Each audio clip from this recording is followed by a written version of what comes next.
as well. Brian Carlin from Aspire, thank you so much for joining us. Do you mind letting us know sort of who you are, who you work for, and your role as well? Yeah, okay, my name is Brian Carlin and I'm Chief Executive at Aspire.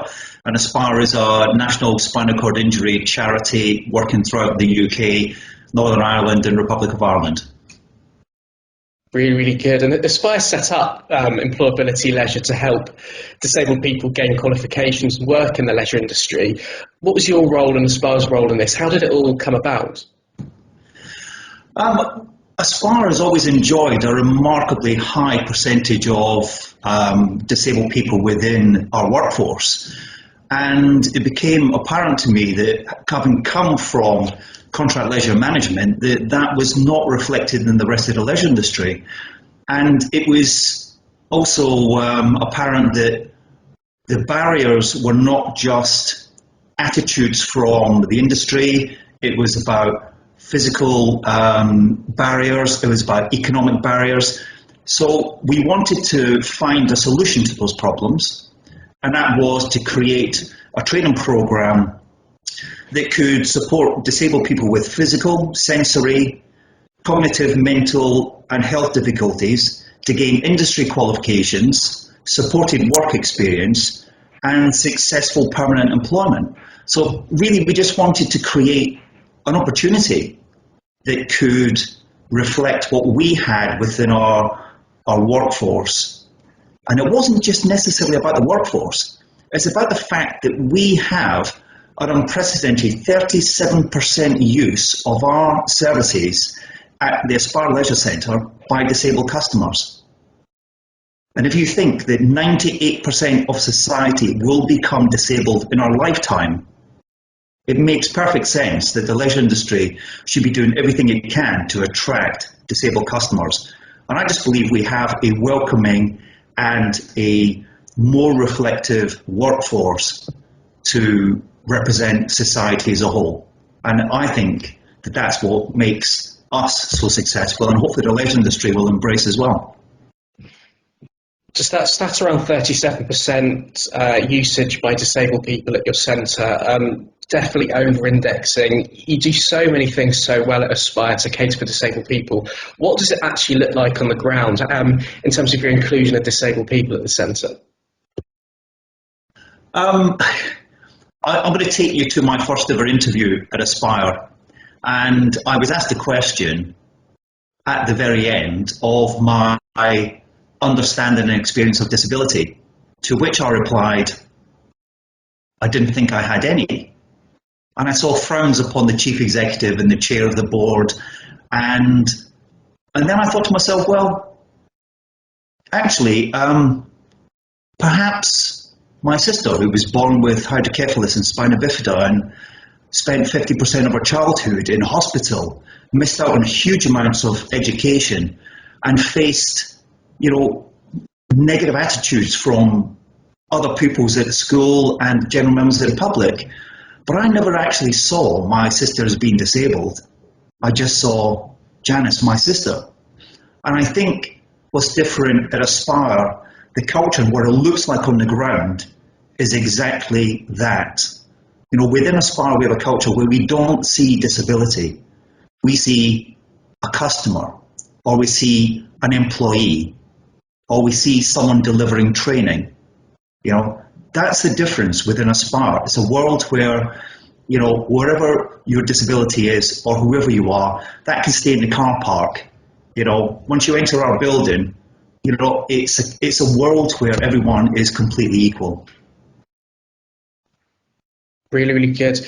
The guidance, the EmployAbility Leisure guidance that we're encouraging operators to download and read and take note of as part of this launch, it talks about the importance of an inclusive culture, and that really it needs to be driven from the top. And as a chief executive, how do you go about doing that, really driving inclusion from the top down? First of all, we need to ensure that we have equal representation of disabled and non-disabled people on our board, who are ultimately responsible for the governance of the charity. We have to ensure that we have all the positive policies in place that our staff are trained in disability awareness, and that we also ensure that our policies don't just embrace our ability to attract and employ disabled people, but it's there embedded within our communications. Signing up to being a disability confident employer is a fantastic, and we are a leader within that accreditation. So we are there now helping to support other organisations to improve their capabilities in directly employing positively disabled people. So it's channel swims, triathlons. There's a video online of you shuffling a pack of cards whilst on a bike also. So your role as a chief executive, really pushing inclusion from the top downwards. Is it your role solely as a chief executive? Who else is kind of responsible for inclusion across your organisation? Our entire leadership team and every manager and every employee. It's not just about from the leadership. If you can be an inclusive leadership team, but if you haven't ensured that you're driving that message constantly, that you're providing that support and that training and that guidance to your staff and to your customers, then that's where it's really important. You know, the leisure industry has a relatively high turnover of young employees. And ensuring that your training program isn't just a tick box one-off.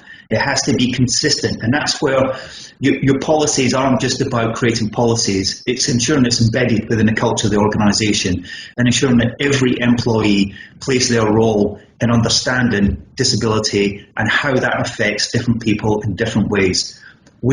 The Employability Leisure Guide explains kind of the myriad of benefits if we get inclusion right, if we have disabled people in the workforce.